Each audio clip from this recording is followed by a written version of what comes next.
Good evening, visitors. Welcome to the Australian War Memorial's Last Post ceremony.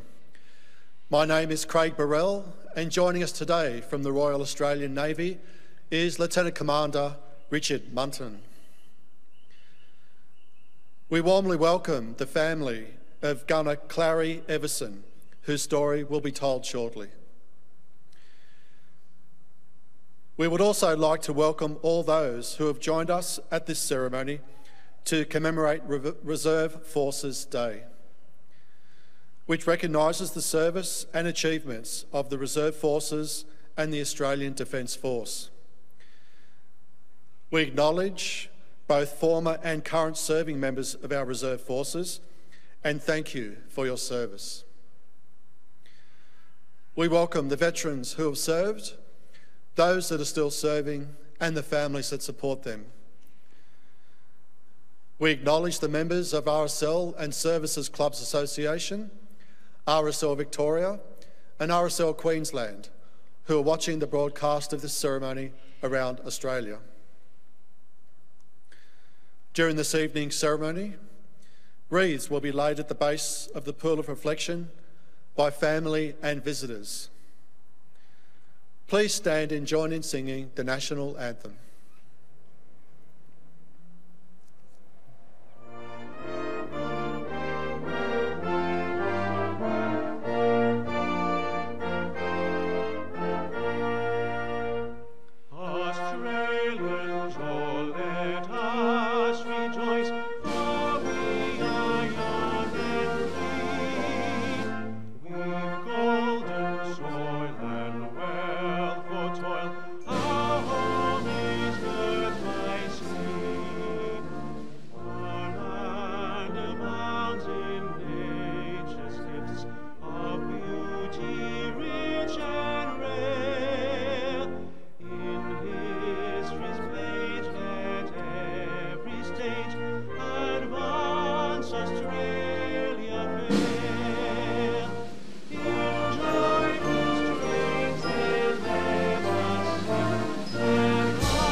The Australian War Memorial was the vision of Charles Bean, Australia's First World War official historian. Bean landed with the Australian troops on Gallipoli and stayed with them at the front through to the end of the war. The idea of this national memorial and museum came to him at Pozières, France, in the depths of the bloody fighting of 1916. Bean's idea was that this would be a place where families and friends could mourn their loved ones buried in faraway places. It would also be a place that could help all Australians understand what these men and women had endured and what they had done for us. Bean's vision, to which we remain true, is best expressed as inscribed in the entrance to the memorial's galleries. Here is their spirit, in the heart of the land they loved, and here we guard the record which they themselves made. Tonight, we will read the story behind just one of those on the Roll of Honour, which lists the names of more than 102,000 men and women who have given their lives for us in war and operations for more than a century. But first, we present a lament, Flowers of the Forest. Wreaths or floral tributes will now be laid at the base of the Pool of Reflection.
Today we remember and pay tribute to gunner Clary Everson.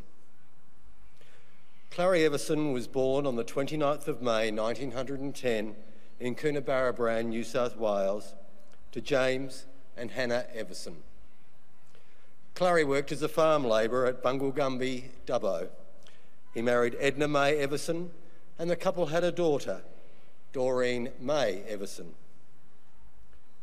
Clary Everson enlisted in the 2nd Australian Imperial Force on the 7th of April 1941. A family anecdote has it that upon enlistment, when asked if he played a musical instrument, he said, "Gramophone." Following enlistment, he was posted to the 2nd 15th Field Regiment Royal Australian Artillery, which was part of the Australian 8th Division. On the 29th of July 1941, the regiment left Sydney on board the troop ship Katoomba bound for Singapore. The Katoomba was part of a convoy taking the 27th Brigade to Malaya. Following Japan's entry into the war in early December 1941, the Malayan Peninsula was invaded. From mid-January 1942, the units of the 8th Division were involved in fierce fighting against Japanese forces on the Malayan Peninsula. On the 29th of January, Everson was listed as missing, presumed killed. He was first reported to the family as missing. Then they were told he was a prisoner of war. Finally, they received the news that he was missing, presumed killed. A friend of Clary's told the family that Clary had been wounded and that he had been hidden under some tin sheets by mates who later saw him killed by the Japanese. His body was not recovered. Today, his name is listed on the Singapore Memorial at the Kranji War Cemetery. His name is also listed on the Roll of Honour on my left, among some 40,000 Australians who died while serving in the Second World War. This is but one of many stories of service and sacrifice told here at the Australian War Memorial. We now remember gunner Clary Everson, who gave his life for us, for our freedoms, and in the hope of a better world.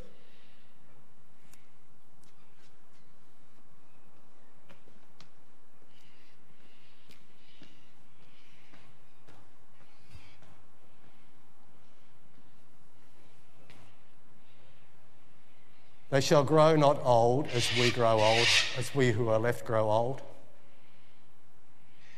Age shall not weary them, nor the years condemn. At the going down of the sun and in the morning, we will remember them.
lest we forget.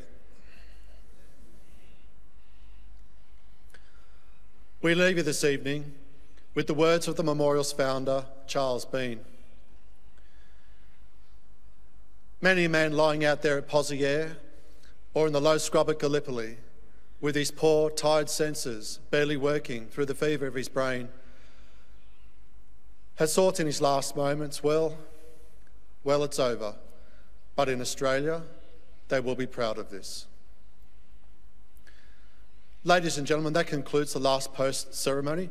Thank you for visiting the Australian War Memorial, and we wish you a very good evening.